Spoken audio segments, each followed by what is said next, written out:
know you heard me on the radio, flexing. She loved the sound of my voice, it's the best thing. Daydreaming of the jazz all day. Pick up the phone late night with Larry K. I know you heard me on the radio, flexing. She loved the sound of my voice, it's the best thing. Daydreaming of the jazz all day. Pick up the phone late night with Larry K.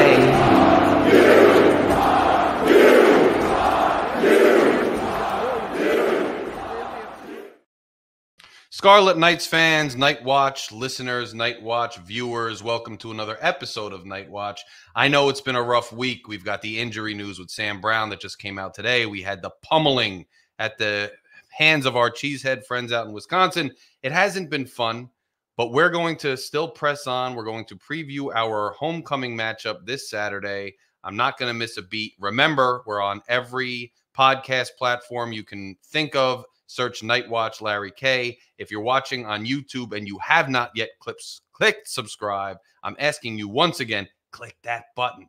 But today, to help me out preparing for our newcomer in the Big Ten, a West Coast gentleman who's now a East Coast transplant, a West Coast team that makes another trip on their ridiculous travel schedule, which I'll talk to him about, comes out here this Saturday, and Isaiah from Bruin Source we're nicely agreed to hop on Night Watch and talk about this matchup.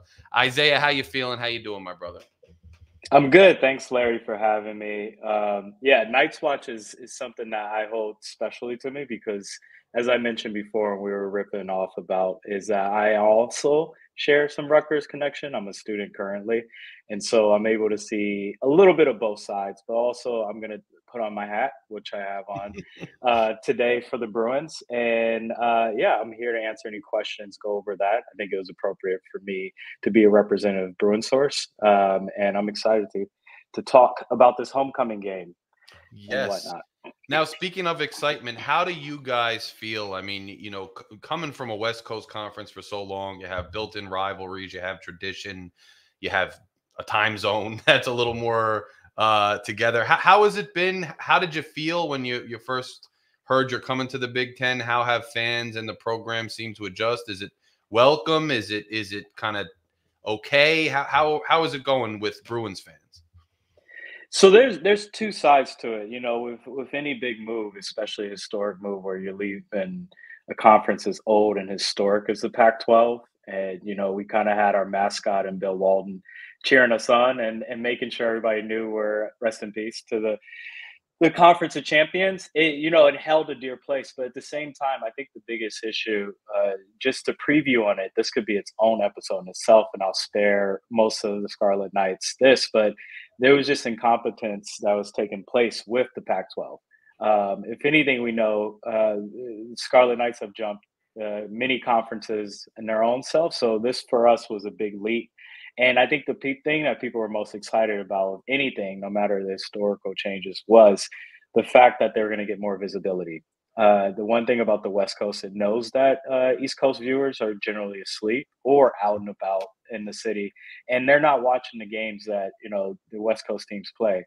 And so it was exciting on that front. And then just the injection of money, the idea that you're going to be getting nearly $100 million in revenue towards the end of this media contract was something that UCLA sorely needs because it was in a deficit. And that goes to some of the decisions that had avalanched over the past decade since the Mora's years. And so there was that.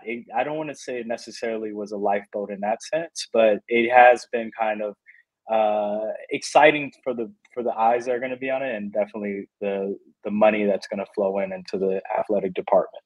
Now, I do want to say, playing Rutgers, I find this game the game that everybody mentioned when the conference realignment was happening. Everyone was like, "How is UCLA going to play Rutgers?" Like, just that idea. They would always use, the furthest teams in that sense, whether it's USC. And I think that Rutgers actually got a bad draw this year. And we get the first end of it. But the idea that we are playing Rutgers in the middle of October, and it's over, 3,500 miles away, I think for two things. It's that thing where you're like, it's in the back of your head. Is this going to be sustainable for the students? But at the same time, right now, we're excited to get the eyeballs on it for East Coast viewers. That makes a lot of sense, and I want to touch kind of on that. You mentioned you alluded to this travel situation. We have to go to USC after the bye, or no, not after the bye. Next week, I think, at night. We're playing like at 11 o'clock Eastern time, but you guys are playing at like 9 a.m. West Coast time this Saturday. And the USC trip was tough, but for the most part, we've been okay with travel. Like, what short straw did you guys draw with your travel schedule this year? I just want to kind of, I mean, so let's win the bowl game. You beat Boise State. You open the season at Hawaii, and anybody who thinks Hawaii is, I hope no one does, is like right off the West Coast. You got another thing coming. It's way out in the Pacific. That Right. game. You come back, you play Indiana. Indiana's on a swing this year so far. Not normal for them, but Signetti's doing his thing there. Then you got to go down south to LSU. You got Oregon comes to you. You have had a rough schedule, and you got to go to Penn State after that. Just East Coast, home, all the way on the Pacific, East Coast. How has that been? And you mentioned like the sustainability for the students. I think that's a bigger conversation. I agree with you, and maybe we'll have it because I'm going to put some stuff together with a bunch of different personalities around the college huddle and college football. But the expanded playoff system, the NIL, there's so much going on right now, and this travel. How has it been for the team based on your vantage point this season with this crazy amount of travel you've gotten? And not just, putting together, it's not like you put together long road trips like a hockey team or a baseball team. I mean, you're flying all the way east and flying home, then flying back east. I mean, how has that gone? Yeah, so the early returns is that it has worn a bit on the players already. So just to recap what you said, there was a stat that I saw over the summer that was saying that our football team was going to cover 90% of the earth, like the circumference, in terms of, I think it was like 22,000 miles. And so, in that sense, that is a lot of travel for anyone. I mean, you talk about a consultant schedule for some of these players. Maybe they'll go into that after. But yeah, it's the biggest issue or the biggest question I've seen around it is that the latest trip was the one to Penn State. And now the big conversation becomes, when do they leave? Do they leave Friday or do they leave Thursday night? So you'll see actually USC and UCLA are having probably, I'm assuming because I've seen this conversation of which one works best for those players. I believe they're flying out on Friday. Our team is, and so they're sticking to that for now. But yeah, it has a huge impact. And I think the other thing you mentioned early on that is going to have a huge impact is these time slots, and it's going to be 6 a.m. for these, or 9 a.m. for these players. Body wise, even if they arrive Thursday, it doesn't make that much of a difference, as many of us know. And granted, these are 18 to 23-year-olds who are playing. Granted, you think that they are going to be on that. At the end of the day, their body is their body, and it's going to be on West Coast time. So that in itself has been, I think, we're the canary in the coal mine when it comes to traveling. And what this conference realignment, we are the extreme in that. And I think the other thing you mentioned, like the LSU, I think that was just unfortunately a stroke of bad luck that game falls in place after post-conference realignment. And if this game was scheduled, or if we were years away, LSU wouldn't be scheduled for those reasons. Of course. And I'll say this: UCLA has actually canceled many out of conference games that would have been in the South. And so this is probably the most extreme you'll see it, because moving forward, we're going to have more West Coast based non-conference games, because Rutgers and many of the other Big Ten teams are going to fill that travel schedule very, very easily. Yeah. We will get our players will be gold status by the end of this year. It makes sense. Yes, they will. Yeah. So, and I also referenced the schedule there. I mean, so you guys have had a little bit of I would say a bit of a rough go this season. But your last game against Minnesota was close. You've looked like, I've seen improvement, as the season has gone on, despite the win-loss column. And it wasn't like you had a great draw. I mean, the Ducks are out here like winning big games. LSU is obviously what it is. These teams are. Indiana's off to an incredibly hot start. I mean, you've had a rough draw. I mean, so it's not like you've had a cupcake schedule and you've had a bunch of easy non-conference games and then gone right into a conference schedule that was something you were expected necessarily to dominate every game. You've just come up short a little bit. What were expectations this year for UCLA? How has the season gone with respect to those expectations? And you can even talk about, the current state of the program, position groups. I mean, what were expectations, strengths, and weaknesses, and how has that manifested or not manifested this season? And how are you guys feeling about it at this point? Yeah, I mean, I'll get to the first question is the outlook of the season. So we had a bit of a unconventional offseason. We had, which hasn't, I can't remember, maybe on record, the first time a head coach has gone off to be an OC of another college. So Chip Kelly went off to be, an 11th hour or even probably a 13th hour because the season's finished. He went off to go take the job at Ohio State. And there's many reasons that are disputed on that. The fact is he said he wanted to coach quarterback and the offense in that sense. So it left us in a position where the market was very different. But a lot of the players and who was familiar is that we had Deshaun Foster. Mm-hmm. And Deshaun Foster he was agreement in principle with the Raiders to go ahead and be their running back coach. He had been at UCLA on and off for the past decade. He knew the school in and out. He was a great running back for the school back in the early aughts. Went off to nearly win a Super Bowl with the Panthers. And he's just a great representative of the Bruins. With that said, was that we knew that I think it set expectations that we knew we were getting a position coach to head coach. And that is a very large transition for anyone. Mm-hmm. And a very big promotion in that sense. His pay reflects that in that end. But the biggest thing with him is understanding and having patience that he tried to make patchwork out of a team that had lost a first round edge rusher that went off to the Colts and Latu. And then we also lost some other key guys too. We lost a lot of our defense. Now he retained then we also took away that our defensive coordinator skipped across town, Danton Lynn, who had a super hell of a year in that sense. And he went off to go to greener pastures or in that sense. And so we were dealing with that heartbreak. Now, Deshaun kept most of the staff in that sense of who was already extended. Ike Mallow, which I'll get to in a second, was promoted to DC. And he's done some co-DC play calling duties when he was under Chris Peterson back in his Washington days. So there was more so understanding he was going to keep the defense. But the question marks came to offense. And with that, he went ahead and hired Eric Bieniemy. There was other OCs in the run, but he felt like Eric Bieniemy understood him. If anyone's been following Eric Bieniemy's career any bit, you know that for him, he was with the Chiefs. He won Super Bowls with the Chiefs. But great reputation. I mean, absolutely. People were talking about why isn't he a head coach candidate in the NFL? I mean, and to that point, so Eric, so that was the thing with Eric was like, and then I think also once Washington Commanders, once they hired Dan Quinn, Dan brought in his own guy.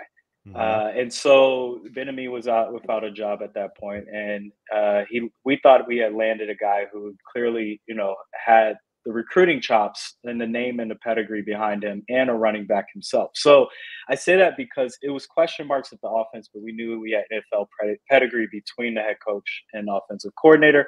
But most Bruins, I think we had modest expectations. Again, we were looking, we knew we had a tough schedule. We knew we had the travel miles, but we still held this expectation that at worst we would have 4 wins on this schedule. I can say now that has lowered, but at best we would be a 6-win team with a bowl win, especially on the schedule. I think that what has happened and manifested so far, to summarize what we have seen since Hawaii all the way to Minnesota, is that we have seen a team that is showing growth. However, there has been this sort of this lack of closing, this lack of finishing. And Mm. so Hawaii, we we were on the road and we came back and clawed back and won that game 16-13. And that was mostly due to the heroics of a fifth year and redshirt senior Garbers. Our Garbers came back Mm-hmm. as a quarterback. He was a quarterback last year. There was a little bit of back and forth with him and the five-star Dante Moore, who ended up transferring. But we felt that we were comfortable in our quarterback. Now, Garbers isn't the game breaker that you see with the top of the brass with the Big Ten, but he can throw a nice spiral when it comes to it. And we felt that he was familiar, at least with the program. However, as we've seen, our biggest struggle is our O line. That is our weakest position. It has not performed. We have lost certain guys. We have already had injuries on a tackle transfer that we had with Anuje, and Garrett was hurt to start the season. There just hasn't been synergy with our O line, and for that reason, it's hard to generate anything if you're not winning the trenches. I will say that I'm curious to see how this matches up against Lewis and some of the guys on your side, because I know the strength of Rutgers has been the DBs. But I will say this: if our O line does not get much better, we've had some bright spots by luck, by injury. We've had a few Mm-hmm. guys at guard, and our center has started to held up. But it's been one of the main reasons our our quarterback can't stand up, and also our running game has struggled, and that has usually put us in situations where our coaches are not necessarily making questionable, I will say, questionable game management decisions. Well, it's interesting because I think, Rutgers started off, we had expectations of being, a memorable season this year. And for Rutgers, that I predicted 9 wins, and that was really a big deal for us. The way the schedule broke up, buys and travels, and the teams we were playing, the teams we were not playing. But over the last 2 weeks, it's really come down to earth. And I think there were some signs early on that things could come back down to earth at some point. We sustained some serious injuries on D, especially in the linebacker core. And our own line, we also sustained an injury to one of our guards, and that side of the line was the better side of the line. The other side was always shaky, so now the whole line's shaky. Running is our bread and butter, but I think when we came up against Wisconsin and even Nebraska's D line is very good. When we came up against them and then came up against Wisconsin, one of the main things in this league is just those trenches, like you said. Now, that's that way for all of football. People have to understand skill players are great. Quarterbacks are very great, but it's a game of momentum and of progress, and if the line momentum is not there at the start of the play, it sets the tone for the entire play and game. Anybody who really knows football knows that. So I love how you mentioned that. I agree with you. Our line has not been good the last 2 weeks at all on offense. Our D line has struggled all year. We have two talented defensive ends in Wesley Bailey and Aaron Lewis. Lewis got dinged up last game. I heard he's practicing. I'm not sure if he's going to play. We got to wait for the coach's report on that. I'm not sure if our linebackers are going to play. Mo Torre's out for the season. Powell didn't play last week. We'll see if he does. There's some talented younger players, but they've struggled at times. So we've struggled to stop the run. We've struggled with the trenches on the D line, and our bread and butter is running the ball with Kyle Monungai, the Big Ten leading rusher last year. And, if he can run, then we got a quarterback who can make some decent intermediate throws. But if he can't run, we're in deep trouble. And we got pummeled by Wisconsin because you just look at those guys. I'm at the game, and they are giants still. Even on a down year for the Badgers, they're giants. And it's just, I understand what you're saying. It's going to be an interesting matchup because of those trade-offs there. I mean, let's see how our trenches do against one another. They're both banged up. But I understand, what you're going through with that respect. And I think as the season goes on, Rutgers fans certainly have seen, since we've been in the Big Ten, that even if you start off nice, you start losing bodies as the season goes on. And depth is a big thing. Some of these programs, it's not like the Pac-12 doesn't have programs like this too, though, where they're recruiting 5 stars and 4 stars at such a high clip. They have great depth, but we got depth, but it only goes so far. And by the end of the season, with the physicality of this league and the way its trench play is so emphasized, it starts to hurt as you go on. So I understand where you're coming from, and I see where you're talking about with your offense. How's your defense? What would be the story of the defense this year so far? Yeah, before I just want to mention one fun fact Hmm. about our offense before I move to defense is that we do have a Jersey connection on our UCLA team, and that's Jalen Berger. So Oh Jalen yeah, that's Berger, right. yeah, Jalen Berger. He has. I want to say he in this game. Expect him to get a lot of carries. He's been trending towards getting a lot of carries, along with T.J. Harden, who was the favorite to be the RB1. But Jalen Berger transferred in after the spring camp, and he's from. I believe he was actually teammates with Kyle He Monangai was. Yeah. at some point. Yeah, and No, they they were both high school teammates. Yeah. Yeah. yeah, and so they both went to Don Bosco Prep, and Yes. I think for Rutgers fans, look out for him. He has been coming on. He runs hard. I think he was even both of those guys are familiar with each other, so that's a little Mhm. side story to watch because they both will be getting key carries in this game. I'm excited to see how they compare.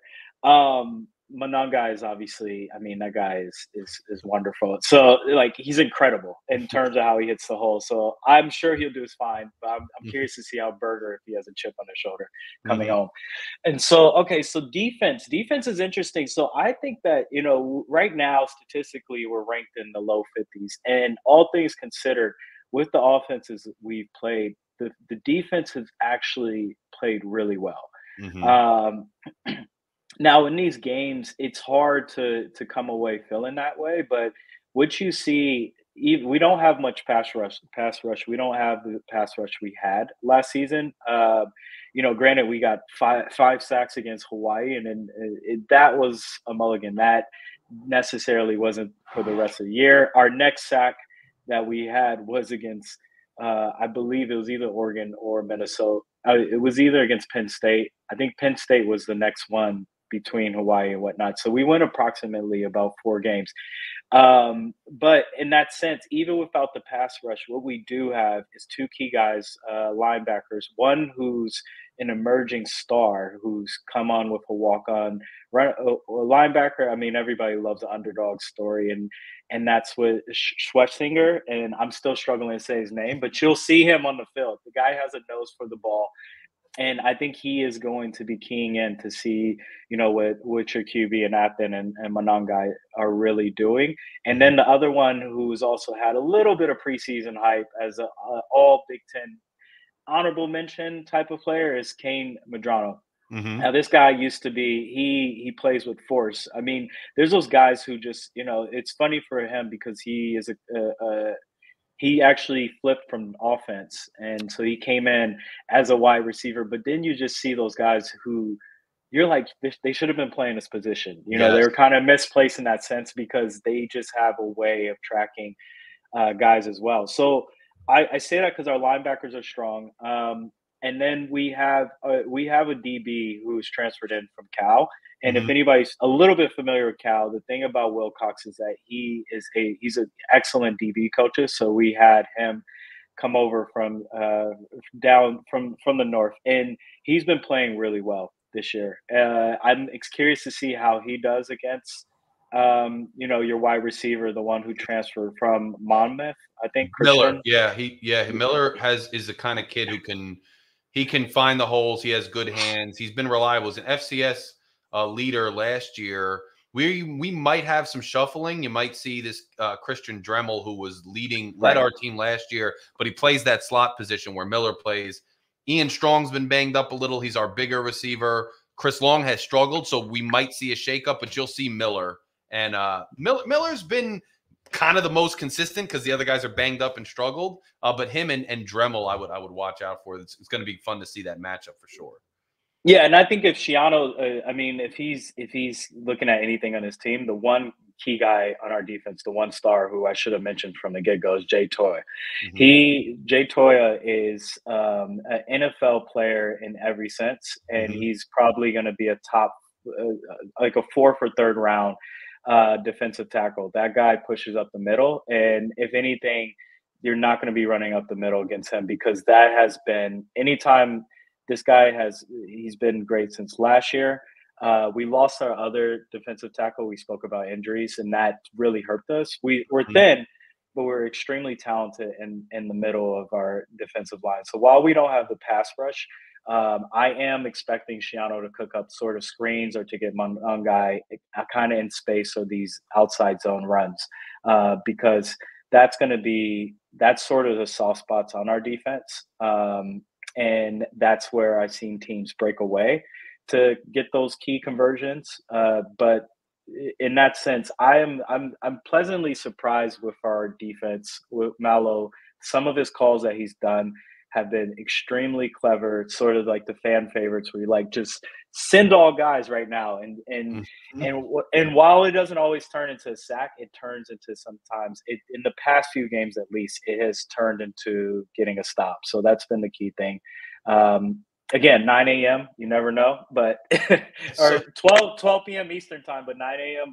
and that's just the kickoff. Like warm-ups are starting at like 7 a.m. It's crazy.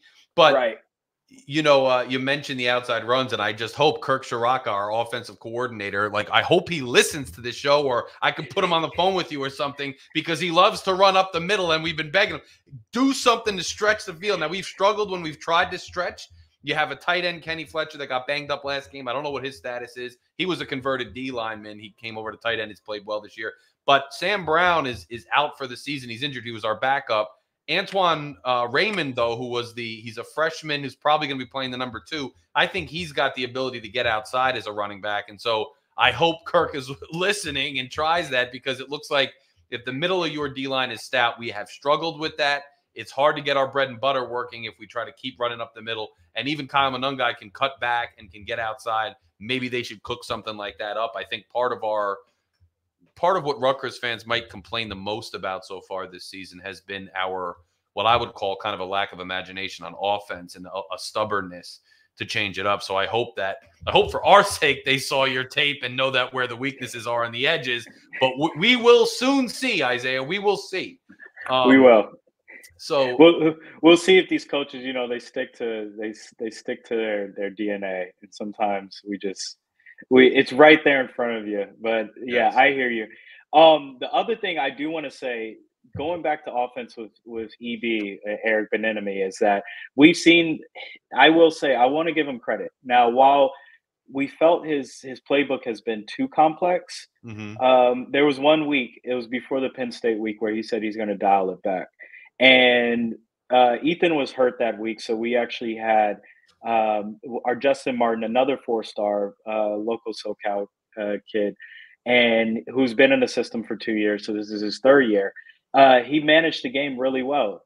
And with that, he did a lot of check downs, and also his plays up the middle were to the tight end, and there wasn't anything too flashy. It was great game management. And so I am hoping to see that sort of playbook with Ethan, because Ethan is a type of guy who can go for a home run, and sometimes it pays off, sometimes it doesn't. It did pay off against Minnesota, although we lost the game. We went up 17-14 at one point. And that was due to a big bomb by Ethan. So I said he can throw a nice spiral, and we do have our strongest point on our offense has been our wide receivers. We haven't had many drops. I think I can count on 2 hands. And so if he can get it to those guys, if he has enough time, he can. But I am curious to see if Eric can cook up, because I feel like for the Knights, your guys' strength, I know you've been dinged up even at cornerback. Yes. But your DBs have been awesome to watch. And for that reason, I'm hoping we keep the playbook simple. Yeah, and so our most, because I mean he got beat one play and comes back with an interception. Shaquan Loyal, he's a hard hitter. The safety is actually a kid from Newark West Side. He's been a bright spot, and obviously Robert Longerbean from Maryland was a little dinged up, but a lot of dinged up guys, like you said. But a good, solid secondary. Hopefully, they're mostly healthy and can give them a run for their money. I'm actually really curious about this game, especially given what you've told us today, just because looking at strengths and weaknesses and things, I think maybe the win-loss column hasn't necessarily broken evenly for the two teams, but I think they have a lot in common with, some of the adversity they're facing midway through the season, and are going to have a lot of things in common in that regard in this league. So I think it's going to be a nice barometer for both teams to kind of see in general. And speaking of barometers, I know you had all the craziness in the offseason, and it's hard to even catch your breath on this roller coaster. But what's the feeling around the program long term right now? You know, forget just this season, although it has to come into some extent with this current, you know, staff, the culture, the recruiting. What is the expectation, the feeling around the program? It's been whiplash, but tell me, you're in a new conference. Yeah, UCLA football is, I would say, is, and you could, I don't know if any listener is going to agree with this, but they have been Charlie Brown for maybe the Mm, past 15 years. And so, just to give listeners an understanding, because what I think the national media sees is that they see an empty Rose Bowl and they say that those are classic LA fans that aren't showing up. mm. And granted, I do have my grips against LA fans in general, but that's another conversation. UCLA fans have been put through the ringer through so many times since 1998. And I say that because that was the last time they're nationally relevant, Hmm. and they're on the scene. Now, I say that because that's worn on fans in many ways going into this season. Now, Chip Kelly was the biggest win of the 2017 offseason. We were very excited because Oh yeah. we didn't understand this pre NIL is that we could, compete with the likes of Florida, which was SEC football, to snatch away a coach that they had the lead for. So we were extremely excited to see what he brought back. Now, I say Chip Kelly didn't turn out what we expected to be. He gave us some above average seasons, but there's always that game that broke our back and stuck our momentum. If anything, Rutgers understands this, in the We do. past. I was going to Yeah. say, I'm thinking of everything about my existence as you're saying this. Yeah. And so I think we've both been on, it's both schools. Like Rutgers has a very, illustrious history with football. I think UCLA, we're under the shadow of USC, but, prior to, at least when I went to school, which was early aughts, we were considered a top 15 team historically. Now we weren't the blue blood that SC was, but we had a championship, or we still do. We had a Heisman winner. We have, talented guys that go in the Mhm. NFL. And if you look up the most players, like if you look up schools that have produced the most NFL players, we are still top 20 in that sense. Wow. It's this conundrum where we have great players, we have Pro Bowlers, we have all these names, these guys, but yet there hasn't been necessarily the concentrated effort that you'll see with most schools throughout the program with our kind of profile to really galvanize and really support the football program. There's many reasons to that, but and so what many UCLA fans who are still at the Rose Bowl feel like is that they are the only ones that care remaining, and the other ones are just waiting for that big game. They're waiting for that Rose Bowl. We haven't won a Rose Bowl since the '80s, and I believe it was against Wisconsin. And so, in that sense, we haven't won a big bowl since the Cotton Bowl in the '90s. Right. And so it's been a long time coming, and we continuously think of ourselves as a sleeping giant. But at this point, we're wondering if we're in a coma. Now, It's just a lot like Rutgers, man. yeah, Giant, throw it around all the time. New York fans, LA fans, whatever. I know New Jersey, but the same thing. You got all the pro teams, everything that we got so much to do here. And I hear it in my, I hear it. yeah, Yeah. yeah. And I'll say this. I'm curious. So there's two things to answer your question. I'll wrap up because I'm sure Rutgers can do many episodes on this and in your sense. But I found the comparison when UCLA is going. They were like, "Are we going to be a Rutgers, right? Or are Hmm. we going to be or try to get closer to a Wisconsin or a Michigan Yes. in terms of football?" And I was just thinking, I was like, the thing about that is everything you said, in terms of those comparisons of being close to a big market. But I do feel that UCLA, at least when I was in school and post grad, which was during the Mora years, there was such a culture there. I think for all listeners, like during my years, we averaged 77,000 fans for one Wow. season, which was like the Wow. Rose Bowl was nearly full. Yeah. And that was during the Hundley years, and that was pre Josh Rosen. That's why we got a Josh Rosen when he was a 5-star. We had about five to six 5-stars on the roster. Now the coaching turned out to burn out, but what I say is that we can get there, but we're not there yet. Foster has a very short leash, and some of it has to do with what he has, but the biggest thing that our athletic department has asked fans to is to be patient. I'm not sure they're going to be as patient because to their liking, they've been waiting for that big game for as long as I told you. I'm excited for them to see the Rutgers fan culture. I went to a game last year. I think it was against Virginia Tech, and I love the Mhm. boardwalk. And I know many fans. I have some friends that are flying out just for this game.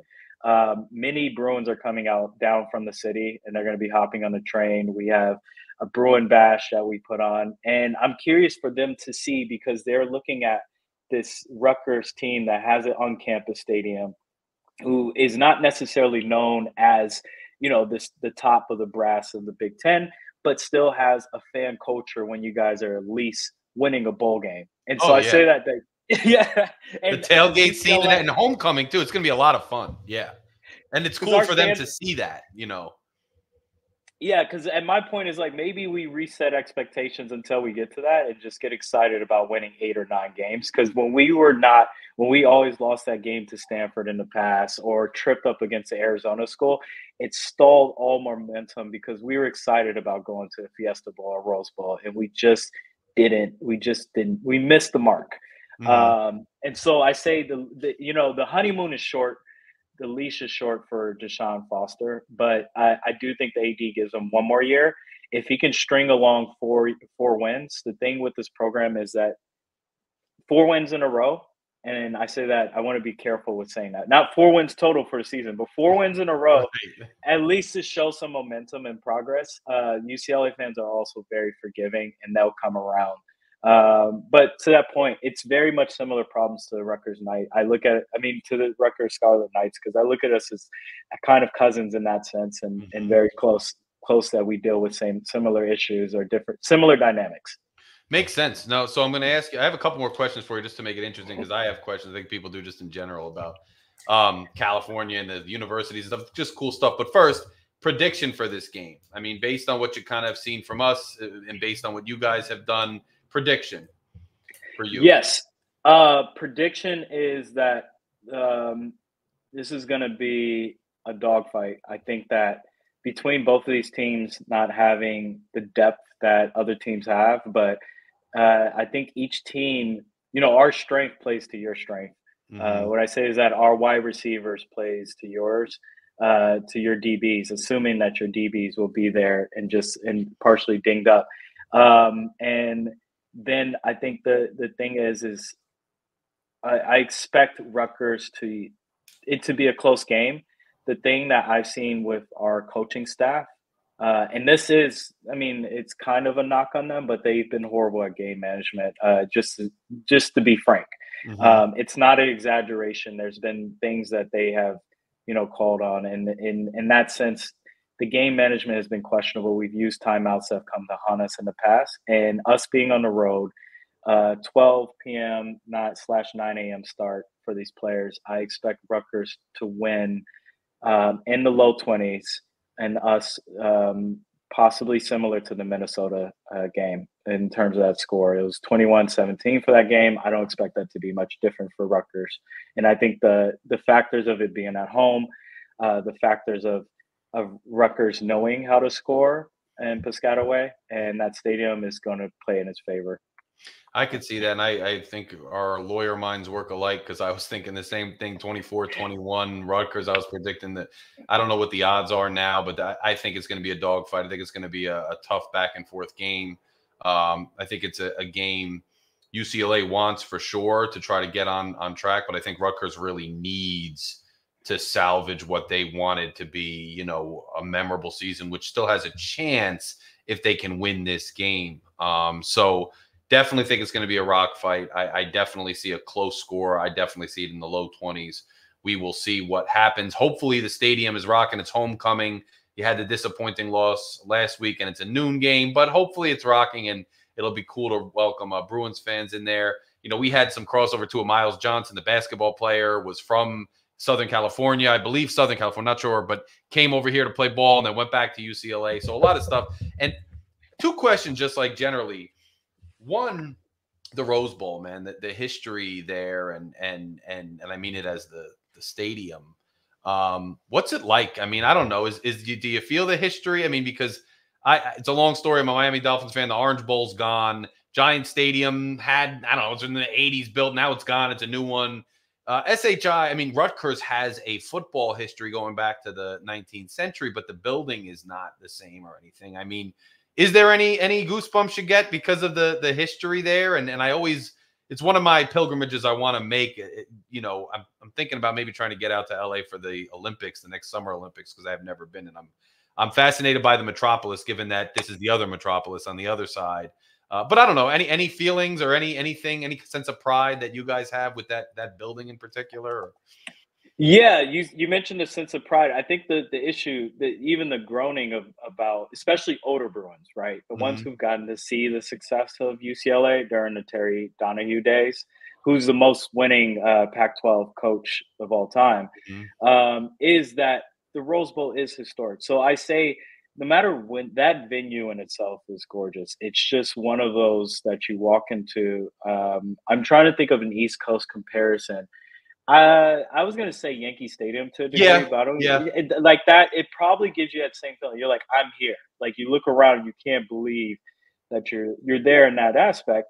And it doesn't matter. I mean, it is sad to see, the empty seats in our current state, but no matter what, it is one of the most gorgeous dropbacks that you'll have for a game. It's mostly, the thing about people don't know about the Rose Bowl is that if it's 75 degrees in LA, it's 90 degrees in the Rose Bowl. It's extremely hot. And that has to do with the canyon and it's in. But the tailgating is one of the best tailgating scenes I've been in. And I've been to a few, but you're on the golf course. You have the trees. You're out and about in the gorgeous weather, and you walk it and you can feel it. It is one of the best venues I've been in that sense. So the Rose Bowl itself was great. I highly recommend it. I think Rutgers plays at the Rose Bowl. It's not next year, but I believe it's 26. And so I recommend all Rutgers fans to make that journey because you'll love the trip. The parking is the one issue. Once you get down there, just be patient and just be ready to sit in the car for a little bit longer because it is a traffic jam. It lives up to its moniker of LA traffic. There is Rose Bowl traffic as well. But the the fans are great. I think UCLA fans, when it compares to the Pac-12 fans, they're not Stanford fans. So Stanfords are on one side of the spectrums where they're known to just be this kind of docile, wine drinking. You'll actually go to tailgates and they're just drinking wine, right? Interesting. Yes. Yeah, and it's a known thing. You'll ask other fans, they're just like, these are the most if any Stanford Rutgers fans are listening, you know it as well. There's nothing I'm saying. So UCLA usually tries, but they're not as rowdy as say, and I'm talking about our former Pac-12 brethren, but Arizona State fans and Oregon fans were the most ruckus. And so Oregon has a great football culture, which, Rutgers will eventually play at Austin. And so UCLA, we have fans that are much older. They like to sit down, enjoy the Rose Bowl. They're not the most crazy fans until we're winning. And that's the LA thing. But, third down, there's going to be cheering and all that stuff. But the Rose Bowl has been loud. But it's a gorgeous stadium. It's definitely, it marks off the bucket list. It doesn't disappoint anyone. Fans are gracious for the most part. I know I'm wearing this blue hat, but I do think amongst the fans in the Big Ten, you're going to generally find that we are some of the more reasonable fans because we dealt with beat downs and probably more to this comparison of Rutgers fans. Yes. We've been there. That makes sense. And I couldn't leave this podcast without taking a jab. Those other fans across town in the mustard yellow and the red, you'll see a stark difference, especially you can tell me next week. You can message me. I can't wait. Yes. And I'm sure I believe it. I believe it already. And even Yankee Stadium was rebuilt. So that history with the Rose Bowl is awesome. It's awesome to hear that it delivers. Last thing is just my own curiosity, because, obviously, Rutgers, you have Rutgers University, you have Newark campus, you have Camden campus, quasi-autonomous, but still under that university umbrella and close by each other. The California university system, I'm just generally curious because you see UCLA, UC Berkeley. I mean, are they related? Is it are they super autonomous? Is it just because they're so big with so much population that we recognize them all, but they have a lot of, things in common administratively? I'm just curious, and I don't know if anybody else out there, it's not football talk, but. So yeah, it is interesting. Me entering the Rutgers system, that was such a difference for me because Rutgers is a de facto public school of Mhm. of Jersey, right between the three campuses of Newark, New Brunswick, and Camden. Now in California, there is 10 campuses, and UC Berkeley, and so you'll have smaller campuses, and they're excellent schools as well, academically speaking, with UC San Diego, Santa Barbara, and UC Davis. But the two crown Mhm. jewels are UCLA and UC Berkeley. And those, in those sense, act like these siblings in many sense. Now, the reason why I say they act like siblings, they have this kind of big brother, younger brother, cool brother. UCLA likes to think it's like the cooler teenager. It's called a Mhm. Bruin, which, they have fight song similarities. Mhm. And the history, they're always going to be intertwined all the way to the point that UCLA has been ordered by the regents to pay 10 million in we call it calimony, but 10 million Wow. because yeah, that's the nickname for it because we are leaving to the Big Ten, and for some reason that's caused some, as we speak in lawyer terms, Mm. irreparable harm amongst Cal because of their next media contract with the ACC. Mm. They took a pay cut, so Cal has always looked at us as like this annoying, flashy. I mean, the Hollywood in that sense, and UCLA has always looked at him as like the radical North brother, who's Yes. like who just can't get their sports right. And there's also at you asked about the similarities. So there's a structure thing.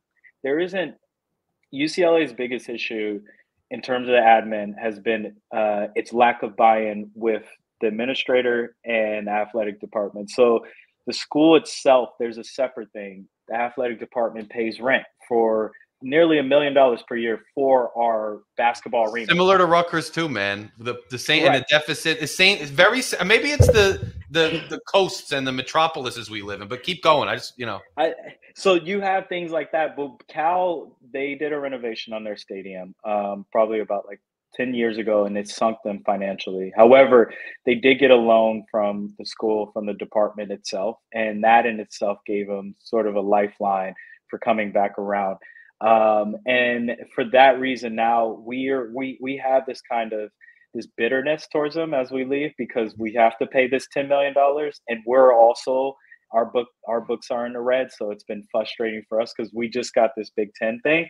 But we will always, I think the last thing I want to mention with Cal is that we will always be related to them, and sports wise, they'll be the first one to call in terms of scheduling. So, for example, we have set up a schedule. We're going to be playing Cal starting in 2026 every year as a non-conference. Well, at least for the foregoing year. So it's kind of going to be this thing where we continue to pick up the tradition because what tends to happen, the background behind that is that UCLA and Cal, they see each other as brothers, but most Cal alumni, they love to take that SoCal road trip once a year, Mhm. their road trip, and then vice versa.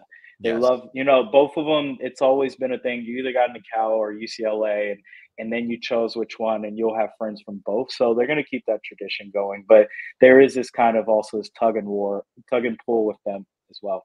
Makes sense. All right, Isaiah, before we sign off, tell the people where they could find Bruin Source, find you, any of your content material. Let everybody know, man. Yeah, thanks for having me, Larry. So right here under here, we have at Bruin Source. You can find us on Twitter. We also have our own show that you can find on Spotify, Apple, any other podcast platform you can think of, like Podbean and whatnot. But yeah, thanks for having me. This has been awesome. And the other two hosts that weren't able to make it today, but are very much going to be tuned in, are Zed and Kevin. Shout out to Zed for setting this up. And no, this has been a blast. I can't wait till the next one. Yeah, thanks for coming on. It was absolutely awesome. We're going to do more stuff just in general with college talk and the basketball season and everything. So I'll definitely have you back on. I'll come by, whatever. You've been an awesome guest, giving me a lot of insight, giving our listeners a lot of insight. And I'm once again reminding the listeners, if you haven't done so yet and you've made it all the way to the end, click that subscribe button. Takes a second. We're trying to get to 1,000 subscribers. Click subscribe, tune in all over the stratosphere, Podbean, and all the podcast platforms, and go and subscribe to Bruin Source and listen to them on all the podcast platforms as well. Get their downloads as they come to you, especially if you're a Big Ten fan or a college football fan in general. And until next time, we will see you guys later. Enjoy the tailgate. Come on down to beautiful Piscataway and hang out and hoping for a good one, Isaiah. Thanks for coming. Likewise. Thank you.